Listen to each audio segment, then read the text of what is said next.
मेरठ की मवाना तहसील में शुक्रवार दोपहर अलीपुर मोरना गांव के रहने वाले एक अधेड़ किसान जगबीर गुर्जर ने अपने शरीर पर पेट्रोल छिड़क कर आग लगा ली थी। जगबीर बुरी तरह से झुलस गए थे। शनिवार रात को उनकी मेरठ के एक अस्पताल में इलाज के दौरान मौत हो गई। रविवार को उनका अंतिम संस्कार कर दिया गया। जगबीर के घर वालों का आरोप है कि उनकी ज़मीन पर वन विभाग ने अवैध कब्जा किया है। उनका आरोप है कि 4 जनवरी को उनकी गेहूं की फसल को नष्ट कर दिया गया। इसी से नाराज होकर जगबीर ने आत्मदाह कर लिया। इस संबंध में मेरठ के एसपी देहात कमलेश बहादुर ने बीबीसी से कहा, जगबीर गुर्जर के आत्महत्या करने का मामला जानकारी में आया है। इस मामले में अभी प्रशासनिक बातचीत चल रही है। किसान ने ऐसा कदम क्यों उठाया, ये भी जांच का विषय है। इस मामले में फिलहाल पुलिस को कोई तहरीर नहीं मिली है। मीडिया रिपोर्ट के मुताबिक जगबीर गुर्जर की आर्थिक स्थिति काफ़ी कमज़ोर है। उनके परिवार में 2 बेटे हैं। बड़ा बेटा प्रिंस गुर्जर तकरीबन 24 साल का है और छोटा बेटा आकाश गुर्जर स्नातक की पढ़ाई कर रहा है। प्रिंस गुर्जर बुलंदशहर में पाइपलाइन आदि डालने का काम करते हैं। प्रिंस के मुताबिक हमारे पास गांव से लगभग 4 किलोमीटर दूर नहर के नज़दीक लगभग 10 बीघा भूमि है। ये भूमि हमारे पुरखों की है। यहाँ हमारे पिताजी सालों से खेती करते आ रहे हैं। 4 जनवरी को वन और राजस्व विभाग के अधिकारी वहाँ पहुँचे। उन्होंने हमारी भूमि पर कब्जा कर लिया। इसके बाद खेती में लगी फसल को नष्ट कर दिया। पिताजी 5 जनवरी को इसी की शिकायत को लेकर एसडीएम मवाना के ऑफिस पहुंचे थे। वहां पता नहीं क्या हुआ कि उन्होंने यह कदम उठाया। प्रिंस ने कहा, हमारे पिताजी के 2 भाई हैं। दोनों ने करीब 5 साल पहले हमारे पिता को ही अपनी ज़मीन बेच दी थी। जगबीर गुर्जर की मौत के बाद उनके परिवार ने आर्थिक मदद के अलावा परिवार के किसी एक सदस्य को स्थायी नौकरी देने की मांग की है। जगबीर के परिवार के आरोपों पर मवाना के एसडीएम अखिलेश यादव ने बीबीसी से कहा, वन विभाग और राजस्व विभाग की संयुक्त टीम द्वारा वन विभाग की भूमि से अवैध कब्जे हटाए जा रहे हैं।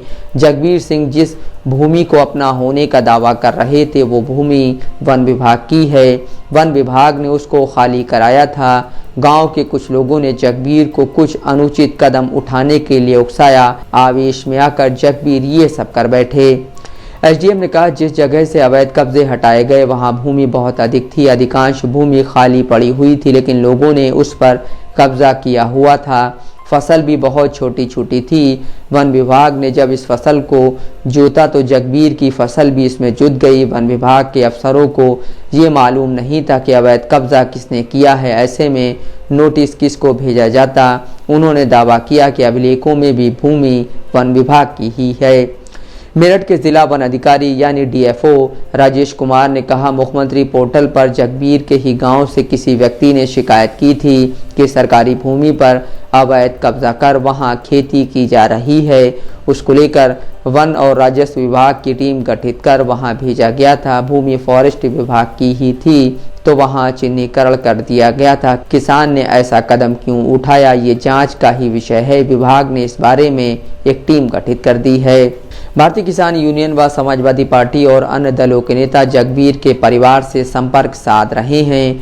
जगबीर गुर्जर ने शुक्रवार दोपहर एसडीएम कोर्ट परिसर में पेट्रोल छिड़क कर आग लगाई थी। इस घटना का एक वीडियो भी वायरल हो रहा है। इसमें किसान आग की लपेटों में घिरा हुआ है। कुछ पुलिसकर्मी और अन्य लोग आग बुझाते दिखाई दे रहे हैं। आग बुझाने वालों में एसडीएम अखिलेश यादव भी शामिल थे।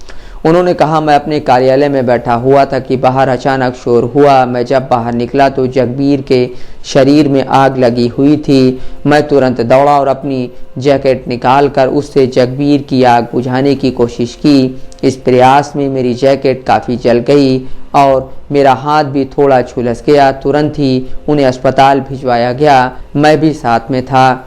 मवाना एसडीएम कोर्ट में प्रैक्टिस करने वाले अधिवक्ता इकबाल सिंह ने बताया, जब वहां शोर मचा तो हम भी वहां पहुंचे, लेकिन जब मैं चेंबर से वहां पहुंचा तो पुलिस उनको अस्पताल में भर्ती कराने ले जा रही थी। मौके पर लोगों की भीड़ जमा थी। अलीपुर मोरना गांव के प्रधान सरवन कुमार ने कहा, मृतक जगबीर के परिवार की स्थिति अधिक अच्छी नहीं है। वह जिस भूमि पर खेती कर रहे थे उसे वह अपना बताते थे, पर 4 जनवरी को वन विभाग ने फसल नष्ट कर दी थी। इसी को लेकर जगबीर परेशान था। Bureau report, Dastak live news.